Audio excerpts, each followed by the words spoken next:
MB가 마지막 갖고 싶어하는 것이 대기업이다. 그 완성을 만들려고 했던 거죠 지금. 그러니까 통치자 대통령의 마지막 꿈은 재벌이다.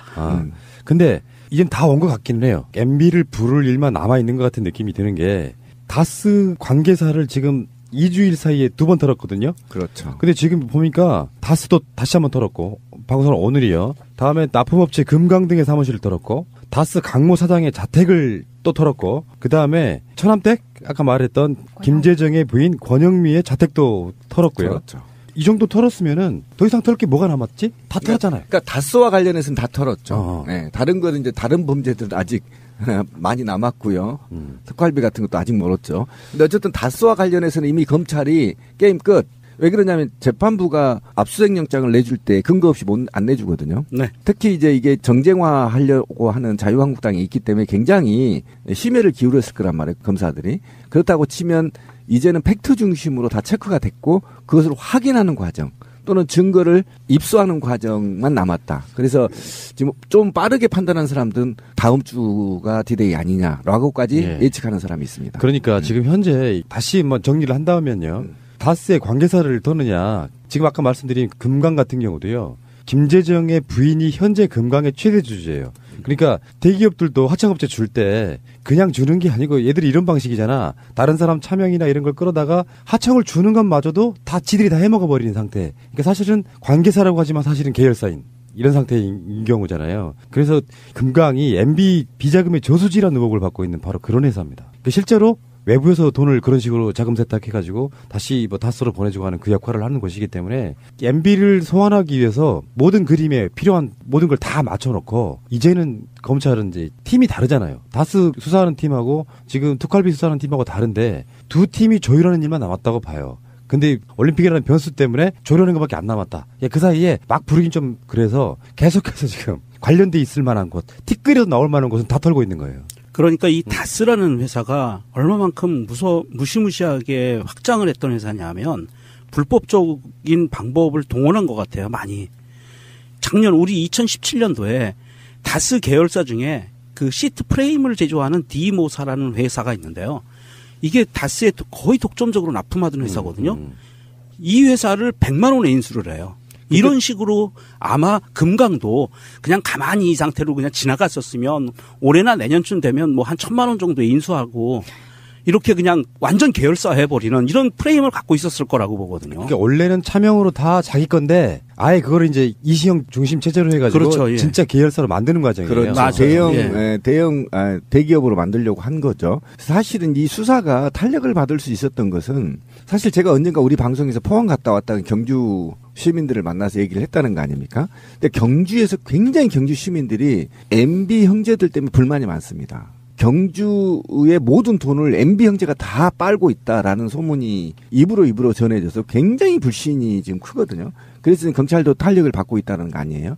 그래서 이것들이 부당 거래, 내부 거래로 또 중복 출자를 통해서 회사를 벌려서 대기업으로 만드는 과정이 지금 이제 스톱이 된 거 아닙니까? 그래서 금강도 지금 압수수색 그랬고 IM도 지금 압수수색 그랬고 다 했거든요.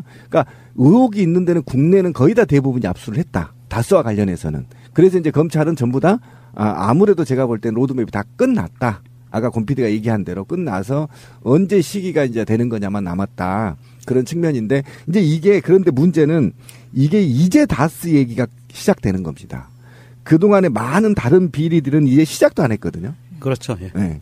특히 제가 기억나는 거는 그 이상득의 아들이 있어요. 이지형이라고. 있지. 네. 근데 이 사람이 싱가포르로 이민을 갔고 전체 가족들을 다 데리고 그리고 싱가포르 국적까지 취득한 거는 정말 구린데가 많기 때문이라고 생각이 들어요. 그러니까 이명박 여러 가지 비리 중에서 우리가 왜 맥쿼리 같은 건 이야기를 했잖아요. 그렇죠. 그게 검은머리 외국인. 그러니까 사실은 외국에서 투자가 들어온 게 아니라 사실상 이명박의 돈이 들어간 회사인데 외국계 회사인 것처럼 들어와서 한국의 웬만한 그 기반 사업들 있잖아요. 고속도로 SOC 사업 이런 것들을 해먹었던 게 바로 그 중심에 이지영이 있었어요. 그렇죠. 네. 그리고 거기는 아직 수사도 들어가지도 않았죠. 맞아요. 네. 아 정말 이거 그 검은 거대한 흑막이 가려져 있는. 제가 볼 때는 이제 빙산의 일각이 뚫리기 시작했죠. 나오기 시작했는데 이게 구속되면 구속 상태에서는 MB를 구속 상태에서 수사하기가 편해요. 하나하나 네. 이제 잡아가는 거죠. 그리고 수계가 구속이 되면요. 자기가 살기 위해서 불어요. 그런 거. 관계자가. 그러니까 구속과 비구속은 엄청 차이가 나니까 있습니다. 굉장히 차이가 많고 이미 구속되기 전이고 소환되기 전인데 이미 불기 시작했고요. 저는 제일 억울한 게요. 부정선거입니다. 그거는 지금 아직 건드리지도 못했는데. 맨 나중에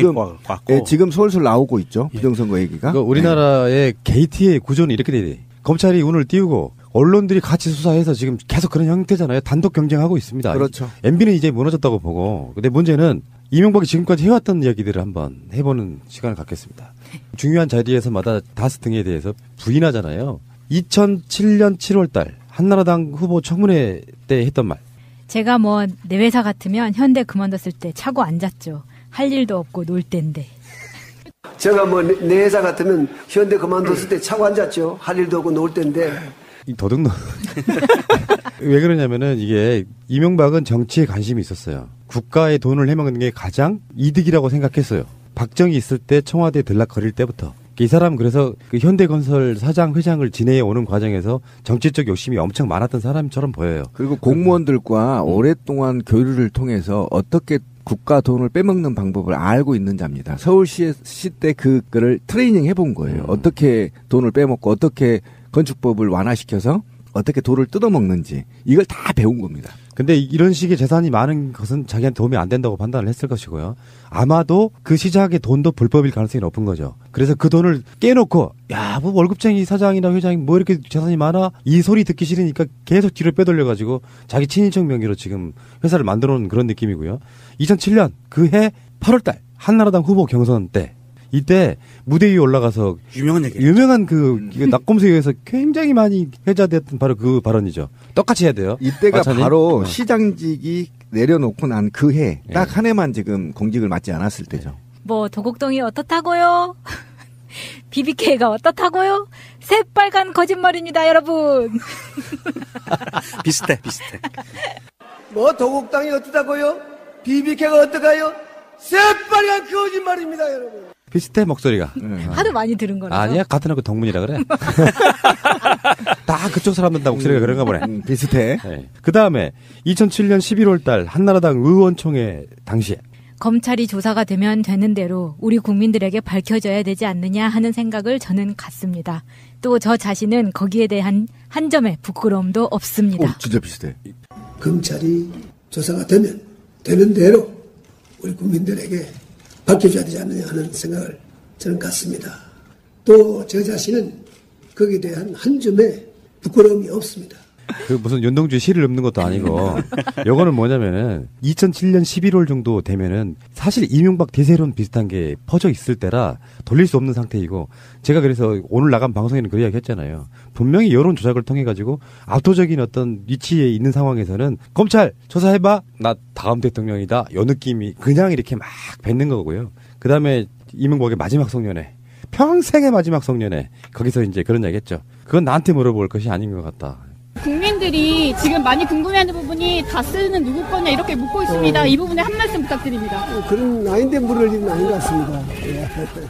그 이후에도 계속해서 이런저런 비슷한 이야기들을 해왔는데 다스, BBK 이런 것들이 10년 전 대선 때 이명박에 계속 발목을 잡았지만 주가 조작 그리고 횡령인 거예요. 제가 말했잖아. 공적인 자금을 가져다가 횡령해가지고 주가 조작도 하고 그걸로 비자금 만들어가지고 각종 빼돌리고 뭘 하고 하는 그 어마어마한 범죄성을 갖고 있는 것들이 이명박의 발목을 잡을 수 있었으나 특검의 도움으로 싹 빠져나와서 대통령이 된 거 아닙니까? 그렇죠. 이게 이제 하나라도 제대로 밝혀지면 이명박은 출석해서 들어가서 뭐 어떻게 해서 나중에 구속이 된다. 그리고 나서 대국민 향해서 한번 제대로 마지막 기자회견 기회를 줘야 된다고 생각해요. 반성을 해야지. 거짓말한 거에 대해서. 아니. 기회를 주면 안 됩니다. 반성할 기회를 줘야지. 아니, 반성할 기회도 주면 안 돼요. 왜요? 얘는 반성하면 안 돼. 계속 죽을 때까지 감옥에 살아야 돼. 그리고 돈을 다 추징해야 됩니다. 이 부정자금 다 추징해야 되고요. 그리고 이제 다스 하나 아닙니까? 이제 다스 하나라니까요. 앞으로 제가 볼 때는 문재인 대통령 임기 내내 수사 가능할 수도 있어요. 너무 많아요. 지금 그 이명박이 전과 13범인가 그렇죠. 지금 올라갔죠. 14범. 14범이죠. 한 18범 될 겁니다, 지금. 제가 보기에 한 30범까지 한 번에 올라갈 것 같아요. 그런데 저는 아까 우리가 말한 대로 그럼 그거는 나한테 물어볼 말이 아닌 것 같습니다. 이렇게 얘기했잖아요.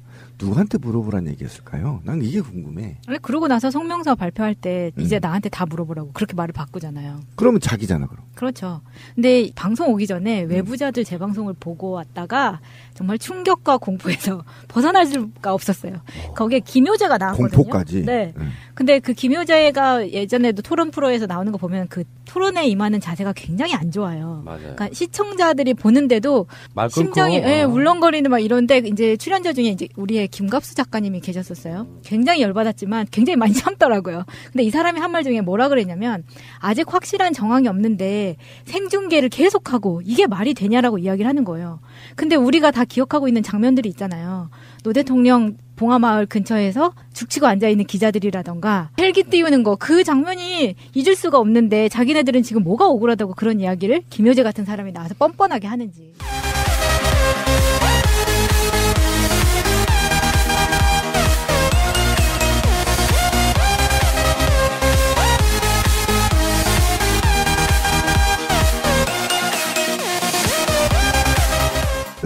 그렇죠. 예. 네.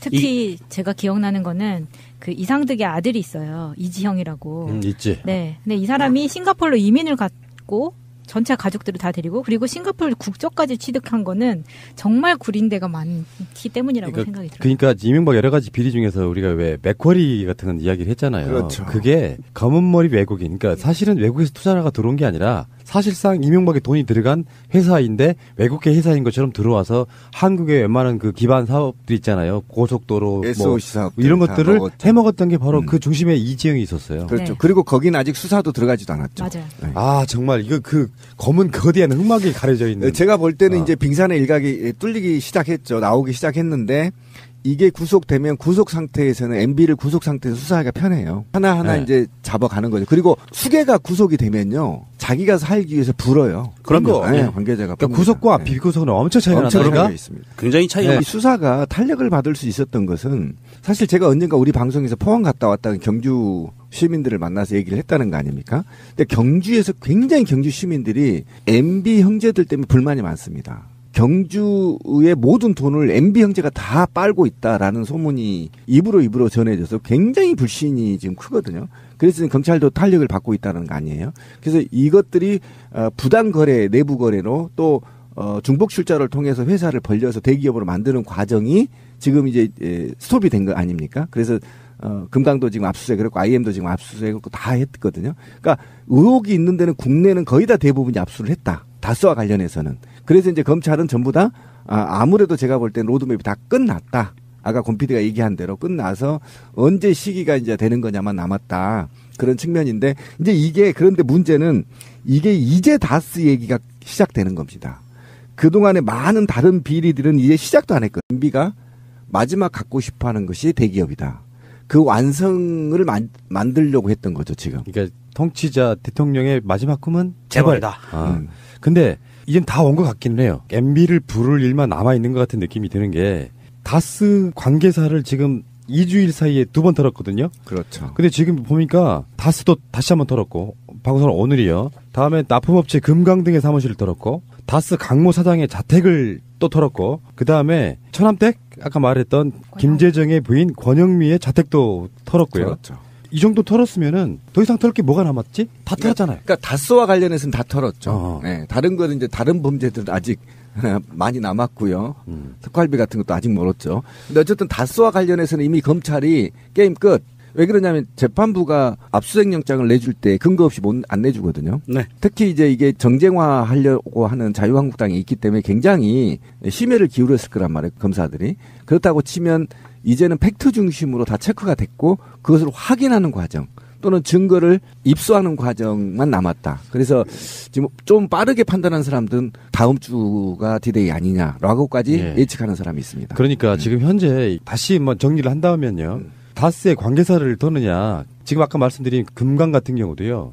김재정의 부인이 현재 금강의 최대 주주예요. 그러니까 대기업들도 하청업체 줄 때 그냥 주는 게 아니고 얘들이 이런 방식이잖아. 다른 사람 차명이나 이런 걸 끌어다가 하청을 주는 것마저도 다 지들이 다 해먹어 버리는 상태. 그러니까 사실은 관계사라고 하지만 사실은 계열사인 이런 상태인 경우잖아요. 그래서 금강이 MB 비자금의 저수지라는 의혹을 받고 있는 바로 그런 회사입니다. 실제로 외부에서 돈을 그런 식으로 자금 세탁해가지고 다시 뭐 다스로 보내주고 하는 그 역할을 하는 것이기 때문에 MB를 소환하기 위해서 모든 그림에 필요한 모든 걸 다 맞춰놓고 이제는 검찰은 이제 팀이 다르잖아요. 다스 수사하는 팀하고 지금 특활비 수사하는 팀하고 다른데 두 팀이 조율하는 일만 남았다고 봐요. 근데 올림픽이라는 변수 때문에 조율하는 것밖에 안 남았다. 그 사이에 막 부르긴 좀 그래서 계속해서 지금 관련돼 있을 만한 곳, 티끌이라도 나올 만한 곳은 다 털고 있는 거예요. 그러니까 이 다스라는 회사가 얼마만큼 무시무시하게 확장을 했던 회사냐면 불법적인 방법을 동원한 것 같아요. 많이. 작년 우리 2017년도에 다스 계열사 중에 그 시트 프레임을 제조하는 디모사라는 회사가 있는데요. 이게 다스에 거의 독점적으로 납품하던 회사거든요. 이 회사를 100만 원에 인수를 해요. 이런 식으로 아마 금강도 그냥 가만히 이 상태로 그냥 지나갔었으면 올해나 내년쯤 되면 뭐 한 1,000만 원 정도 인수하고 이렇게 그냥 완전 계열사 해버리는 이런 프레임을 갖고 있었을 거라고 보거든요. 그러니까 원래는 차명으로 다 자기 건데 아예 그거를 이제 이시형 중심 체제로 해가지고 그렇죠, 예. 진짜 계열사로 만드는 과정이에요. 그렇죠. 맞아요. 대기업으로 만들려고 한 거죠. 사실은